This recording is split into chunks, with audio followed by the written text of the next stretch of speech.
Today in Nerd History! Spider-Man is the best, guys. I love that little punk. But when you write decades worth of stories for a character that's as fun and cool and perfect as the webhead, you're bound to wind up with bits that are not as fun or cool or perfect as the rest of it. I'm not saying that any of these stories I'm gonna tell you are bad. I'm just gonna tell you about 5 times that Spider-Man was confusingly retconned. Number 5, of Gods and Spiders. Spider-Man's origin has to be one of the single best known moments in all of comic book history. Boy meets spider, spider bites boy, boy with spider powers generates, billions of dollars in revenue over the next half century or so. It's simple and relatable. You love it, I love it. We all love it. But over that half century, writers have made their own spins on that classic web, sometimes making the spider genetically modified, sometimes having it pumped full of super serum, or sometimes just having Peter Parker attend a trade school to get a 2-year degree in spider powers. Okay, that last one was made up, but it's still less ridiculous than what actually happened in the crossover known as Spider-Man the Other. No doubt you've heard people describe superheroes as the Greek gods of our day, a pantheon robust with mythical, legendary figures. Well, does radiation make gods? No, just ask John Wayne. It makes you dead. In 2005, writer J. Michael Straczynski decided to retcon Spider-Man's origin to make him authentically mythological by stripping the pesky radioactivity out of that spider and filling it up with a supernatural bunch of mumbo jumbo. Instead of simply being mutated by a science project, our good webhead became the avatar of a totemic spider god. Okay, back up for a second, you say, to which I say, no way, buddy. The only way out is to get through this together. You need me as your guide. Spider-Man's best known for being soft sci-fi clashing up in a world of mad science, but that all was unceremoniously ejected in favor of the supernatural. And look, this wouldn't be noteworthy if the ensuing events weren't also, infamously weird. Naturally, with Peter as the Spider God's one true son, who he hath bestowed upon us, he also has to have some new powers. Fans of Sam Raimi's Spider-Man feel free to rejoice because he finally gets those organic web shooters. But he also develops spider fangs and a pair of retractable stingers for stabbing people. What's your favorite Spider-Man power? Oh, when he stabs people with his disgusting retractable arm bones. If that wasn't gross enough, all of this came to be after Spider-Man returns from the dead by reconstituting his body inside a giant cocoon spider sack thing. The entire supernatural Spider-Man Chosen One thing wasn't a huge hit for fans. I, for one, respect it for being so uncharacteristically strange and a deeply upsetting twist on a character who we generally like for being fun and, good. Number 4, Spider-Man's Spy Parents. Who the hell are Peter Parker's parents anyway? Everybody knows that the guy was raised by his Aunt May and his Uncle Ben, and that he probably got made fun of a lot in school for having an aunt and uncle that were like 6 times the age of everybody else's parents. But Spider-Man comics never really thought it was necessary to explain his lack of actual parents, or, why May and Ben are 506. Stan Lee eventually decided to explain away that Peter's parents died in a plane crash, which gives me a great visual image of Stan making a movie cameo as like the senile pilot who fiercely collides them just straight into the side of a mountain. But in 1992, nearly 3 decades after the reveal of Spider-Man, we finally got more of the story of Peter Parker's perplexing parentage. The Amazing Spider-Man number 366 makes a reveal that Richard and Mary Parker didn't die in the plane crash, and they have been, get this, yes, secret agents for the CIA. And before we have time to ponder all the kinky Mr. and Mrs. Smith husband-wife team stuff that must have been going on in the Parker family bedroom, the plot only gets more complicated. You see, the pair had been infiltrating the secret sanctum of everyone's favorite, extremely literally named villain, Red Skull. But after Richard and Mary are found out, their very normal colored skulls were captured and locked away for nearly all of Peter's life.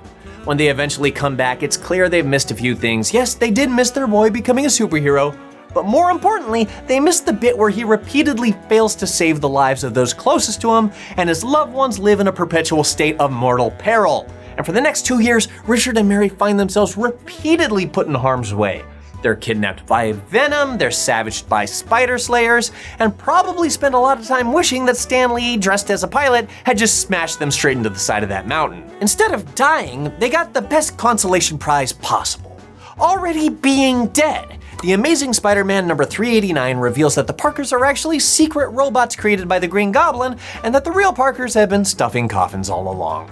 Emotionally devastating and terrible for Peter? Yes, but also, pretty good prank. Good job, Gob.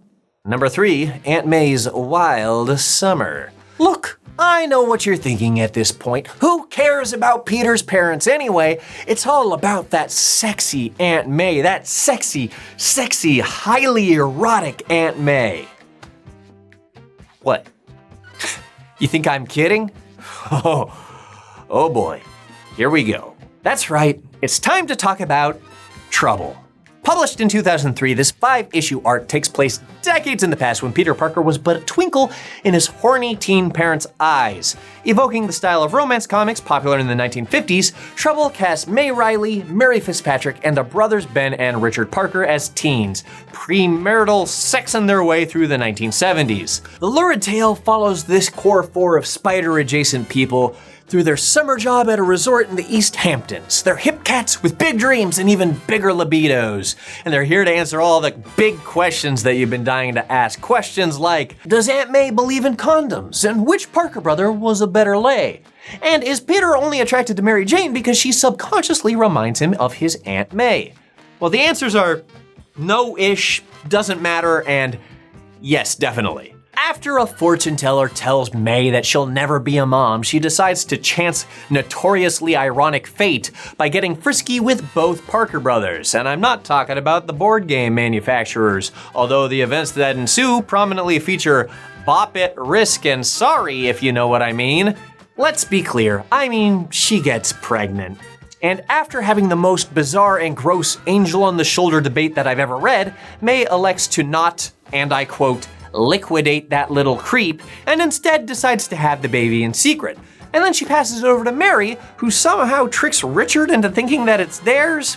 And if you were able to follow along with the necessary mental gymnastics there, it means that, yes, you've got it, you're very smart. Peter Parker's hot aunt is actually his hot mom.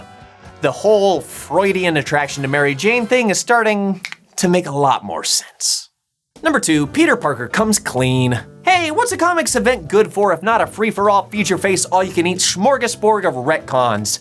And that is exactly what we got with Civil War. Not only did we get Robot Thor, who we've already talked about in another video, and the assassination of Captain America, we got Peter Parker casually unveiling his secret identity to the world at large.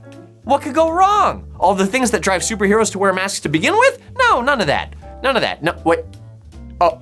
No, all of that. Yes, I meant the opposite. All of the things go wrong. Following the events of Civil War, Peter, I'm Spider-Man, so come and get me Parker finds every 2-bit crook swarming over each other to get to him and his family. This includes the crime boss, the Kingpin, who goes so far as to hire a fleet of assassins to take out the Webhead. Spider-Man's got superpowers though, let's not forget, so this is no problem for him, but it'd be far simpler for those crooks if they could just, shoot an old woman.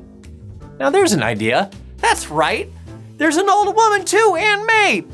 They put a bullet in her and leave her on death's door. Having already lost one second-degree relative in the form of Uncle Ben, Spider-Man isn't ready to lose another. So he does what any rational person would do in this situation. He summons the devil to do a dirty swap, trading the history of his marriage to MJ in the effort of saving this old lady who, let's face it, is probably gonna die in a year or two anyway. She's pretty old. She's old. Really hot, but, old. This is a very particular retcon though, as it resets several decades of, not particularly narratively compelling marriage to Mary Jane, to put the character of Peter Parker back where he started. If you retcon a retcon, it's still a retcon, I reckon. Try saying that. Never. For one, don't ever say that. It felt bad. I retcon. Number 1, clones. It had to be clones, guys. You knew it, I knew it, we all knew it. There was never an option. If you somehow have not had the pleasure of enduring the amazingly, spectacularly confounding Clone Saga, I'll do my best for you right now. For 2 years, across 4 different titles, the Clone Saga was a storyline introduced to Spider-Man in effort of simplifying continuity, but the best laid plans of spiders and mans are often laid to waste, and it just ended up confusing both readers and writers. Starting off on strong footing, 1994's Clone Saga reached 20 years into the past to directly continue a storyline from 1973, in which Peter Parker is cloned by his old biology professor.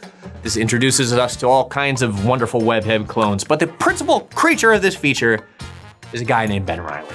You've heard of him, but the biggest damage that's done in this event is revealing that everybody's favorite wall crawler is actually the real clone, and that Ben Reilly is the real Spider-Man. And just like that, Peter Parker takes a hike and Ben Reilly fills in the tights. I mean, you know what I mean, like, he takes over the role.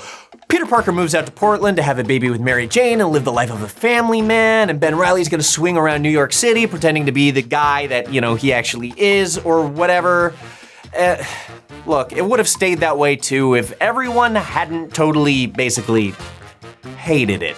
I don't have 4.5 hours to go through all the details, so you're just gonna have to pretend that you know all about the Clone Saga. I bet if you lie to anyone that you know what's going on, you'll know as much as them. Easy. Just lie. That's my advice to you. My advice to you, just lie. Unless it's to me. I know you never could.